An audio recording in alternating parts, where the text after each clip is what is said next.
there's lots of ways to cut cords from people. As an empath or someone who can sense the energy between you and another, inside another, the emotions that they have for you, or the energy connections that are running from you to them, from them to you, it's your responsibility to cut them, shut it down quickly. If you feel the need to, because who else is gonna do it? Are you really gonna sit around and wait for it to cut itself, or a spirit guide to cut it for you? If you can do it yourself. People don't really teach cord cutting that much.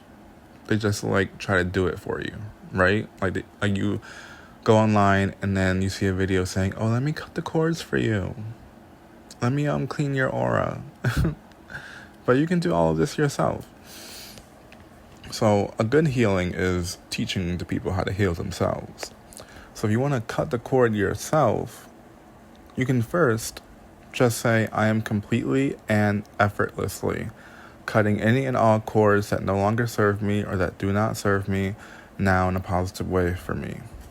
Or, "I am completely and permanently detaching from unwanted energy and people now in a positive way for me." That's an affirmation to get you, to get your attention on what you should do. Because everyone is different. Your elemental affinity is different. Your spiritual and magical affinity is going to be different. Some people can just visualize scissors or knives. You can use any cutting tool because the visualizations compact into spiritual material or material that is higher frequency than the physical. So the cords are actually there that you can feel. That's material. You use your mind to craft cutting tools to cut the high frequency material. You use high frequency material to cut high frequency matter. Our physical tools aren't going to see it. You can see it with your psychic senses. Sometimes you can smell it. A lot of people don't have just sight, and some people don't have sight. They have psychic scent, psychic taste. Sometimes I know I can just taste something, or I can pretty much do all of the five senses, but sight is clearly important, and it's good because working with color is another thing. If you can see the color, color has a correspondence. So when it comes to cutting the cords, you also want to make sure that you restore the chakra. After cutting the cord, use the chakra's color and the shape. If you know the shape of the chakra, which is usually like for the heart chakra, it's like a diamond. Just imagine the diamond, the green diamond, spinning. Rotation creates energy. Nothing is solid, so therefore everything is individual pieces, meaning anything that is spinning is just individual pieces circulating around. Like the two stars that orbit each other, that's basically what all rotation is. So the spinning creates energy because it creates friction, and it's something about momentum. And just study up on physics because it's going to reflect the spiritual world. So when you clean, when you are detaching, you are also cleaning, because you don't want people's dirty energy coming back to you. You don't want people stealing your energy because they're in a tough situation, and then they tug on your energy. They're weak, they have low energy, they're feeding off of you. Get rid of that. And this is something that a lot of people who empower themselves deal with and don't even notice it. So get rid of the lingering parasites. Some of them aren't even human, okay? Some parasites aren't even human. So use your psychic talent to get rid of the stuff that you're not afraid of. Because listen, fear doesn't have a place. Leave fear at the door. If you see something weird, get rid of it. It's probably something you should get rid of. Our minds are very powerful. So some ways to really make sure that you're like protected from attachments is to specifically build a protection aura that gets rid of cords, like that protects you from negative attachments and energy drain, energy siphoners, energy vampirism.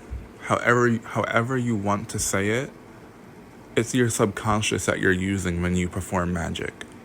How you understand it. Because if I were to say, oh, it's only going to work if you say I'm cutting the cords, someone who speaks a different language isn't going to understand me.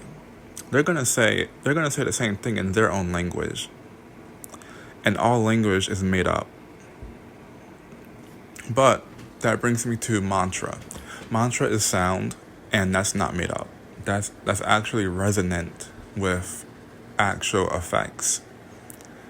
So, like, a tuning fork is actually going to do something. So, the mantra, TH, as we know it in English, is going to help. When you visualize the scissors or the saw cutting the cord, vibrate the mantra, zzzz. So that can be like TH or zzzz, and you just vibrate zzz, and that's going to cut cords with the visualization. So you are directing the energy. It's a cutting force. You don't want this to be chaotic. You want this to be very directed, and you're using it to cut what doesn't belong. After that, you can just say, I am completely and permanently free of any and all negative attachments now in a positive way for me, or my heart chakra is completely and permanently free of any and all negative attachments, or like specific person to person, my heart chakra is completely and permanently detached from so and so. And then right away you can visualize the cord flying away or whatever comes to mind that you think you should do, and imagine like a white door or a white double door closing the chakra from the outside. And this is going to be at the extension. When you're cutting cords, you cut them at the extension. That's going to be a chakra that is in front of the heart chakra. That's going to be the third eye chakra. So it's like you're cutting it from the front. And the sixth chakra is the main head chakra. And then the third eye chakra is the extension of that. So you're cutting it there at the third eye chakra, and you're cutting it at the crown chakra right above, because the crown chakra is basically its own extension. And you're cutting it below the base chakra. After that, you can imagine the white double doors, and it's protecting you from excess energy coming in, negative energy coming in. You can kind of program it to do different things. In some cases, you can use black. Try to use your intuition to find out what color works best for you in your own situation. And then you can say that you're always protected from the energy drain, the energy vampirism, or negative attachments. But you can also pair it with a visualization. You can bring energy in. If you're really good with elemental energy, you can use air or fire. If it makes sense to you and you understand how it's going to work in your psychic infrastructure, you can use it. Because we're all individual. Our magic works differently. We're using the subconscious part of our mind and our consciousness, of course, to make it happen, to activate it. And to create. We create our own magic. But you have to understand the correspondences and how it relates to you and how it corresponds with you. If you have experience and it worked, that's going to give you more confidence. And not only is that a buildup of the energy inside of you, it's a confidence thing that makes it easier to do every time you do it. So this kind of performance compacts and builds on top of each other. This is why in any situation, whether it's physical or non-physical, we have a reputation. We have something that we're known for. We have something that we're really good at. Some people are really good at doing a lot of different things. Some people are really good, like extremely good at doing one thing, or like just two. All of this can change. We're using our willpower to transform our template constantly. So, one thing to do is like with an air shield, okay? The air correspondence is going to be light blue, and you can imagine being in the air orb and like feeling very light and your body turning into white blue air. It's more like light, but it's corresponding with air, the air element. And the orb around you is like a shield, and you just say, the air element is constantly and continuously protecting me from negative attachments. Or my air element is constantly and continuously protecting me from any and all negative attachments. Now in a positive way for me. You can think, okay, so actually after you say that like 10 times and you visualize the air forming around you, like the light energy, of course, but feeling air, you gotta feel a sense of lightness. Because this is invoking the air and evoking the air into the aura, building it into a defense mechanism. Meditate on that. Focus on how it looks. How is it protecting you? In some cases, you can see like an air slash, like if you're into the fantasy action or however it looks to you, because there's like not many barriers preventing that. Anything can happen in this high frequency space. But also, the air element correlates with knowledge, intellect, logic.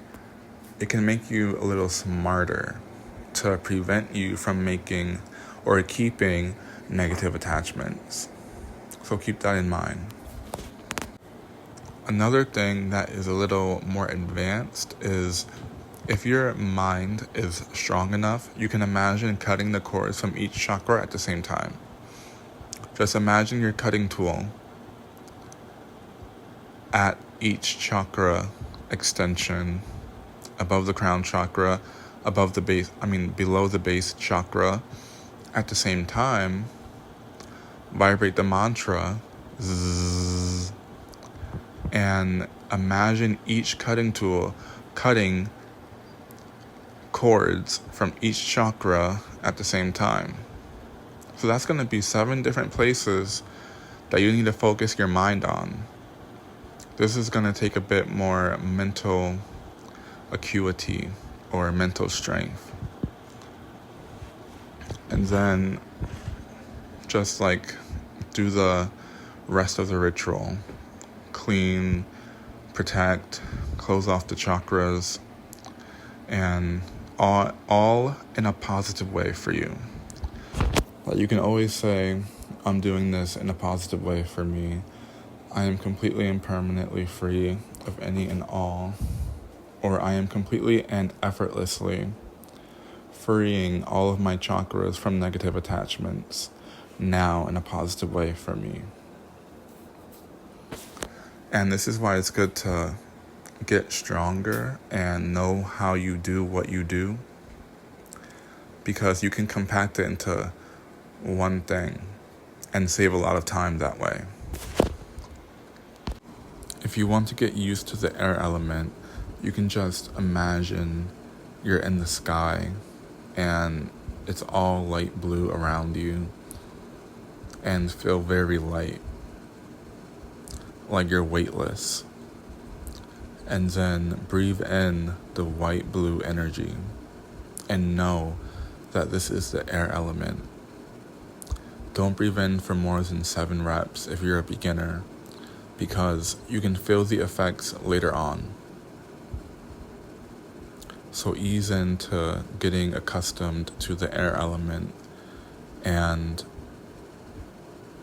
program it for what you want. It aligns with logic.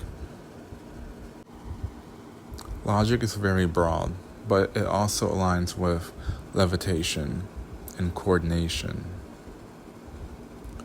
So it's good to start small because you want your elements to be balanced, or you want it to be relevant to what you need. Too much air can lead to analysis paralysis and a lot of anxiety.